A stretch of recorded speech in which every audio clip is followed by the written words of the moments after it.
My name is Alan Ng. Chinese name is Wang Da. I came from Hong Kong. I came here in the year in 1976, mainly for studies, education. My brother came first, so for the first 2 years I was staying with my brother. We were in West Midland in a town called Dudley, near Birmingham. Basically, West Midland was a very mixed kind of community. I went to a school where all sorts of people from different nationalities attended, but I mainly mix of people from Hong Kong. I came here in 1979 to study. I did my O levels and A levels in Dudley, in the West Midlands, and then I applied to Cardiff University, and so I came here. Yeah. I'm a medical doctor. Yeah. So many of my friends work in a Chinese restaurant and takeaway, and when I was a student, I help out a little bit as well in a Chinese restaurant and takeaway. But I'm sure the subsequent generation might find it easier to mingle, into the British culture. But for myself, I rarely drink alcohol, and I'm not that keen on clubs and pubs kind of culture. Nothing wrong with that. It's just a personal thing. So from the start, I find it quite difficult to mingle with the local, my fellow students. When I was in Dudley, they invited me to a pub a couple of times. I couldn't get inside. Because when you get to the door, you could see the smoke. Those days, everyone was smoking, and I couldn't even see inside. So I more or less from then on, I find it difficult to get into the British culture. I was in a fortunate position because my brother came here 2 years before myself, so he had a good group of friends already. So basically, I just mingle with his friends initially, and then a couple of weeks later, I started college and start to get to know my own group of friends. Because I've been working for a number of years, so my friends are mainly my colleagues.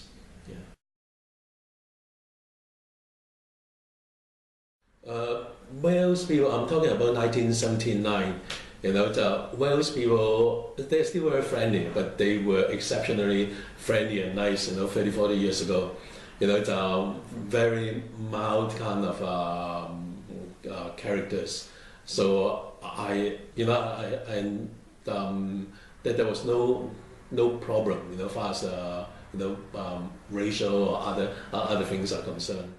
I like the Welsh, but mine is a fairly deep-rooted kind of Chinese culture. My hobbies are more Chinese orientated kind of thing, because I was brought up in such a way. My mum, when I was 3, 4 years old, used to teach me Chinese literature, poetry, and Chinese history and all this. So I think it's from those formative years, my personality, my preference, my taste, my hobbies are more or less formed. So that's why even after so many years in this country, I like Chinese poetry more than Shakespeare. Yeah.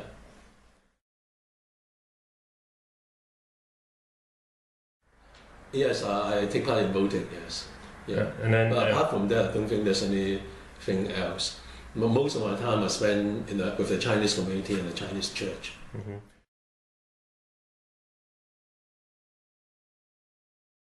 It was a completely different world from Hong Kong, where I came from. I used to watch certain British movies and documentaries and all this.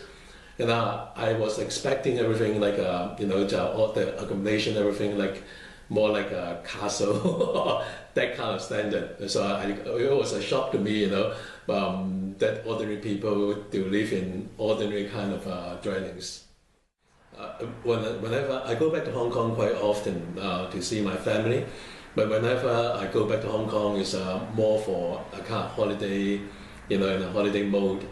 So it would be quite different if I had worked in Hong Kong and compare the work situation in Hong Kong and this country.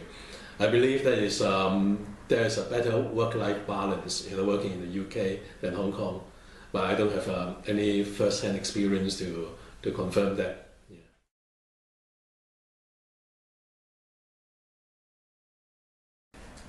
Those days, I mean, if you work hard, you actually can send money back to Hong Kong, because those days the education was free in this country, even for people who came from Hong Kong.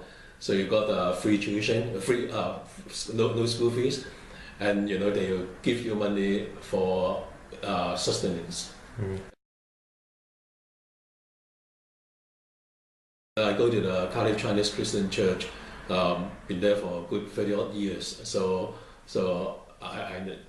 we have a Chinese class, Sunday school, and so from there we get to know quite a number of people from in the Chinese community.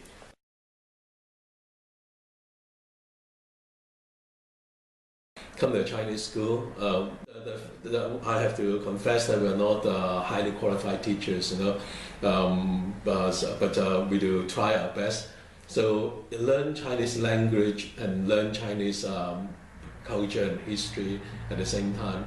So at least I find that many young people from the younger generation, when they're growing up, they feel that they are more British or Welsh than Chinese.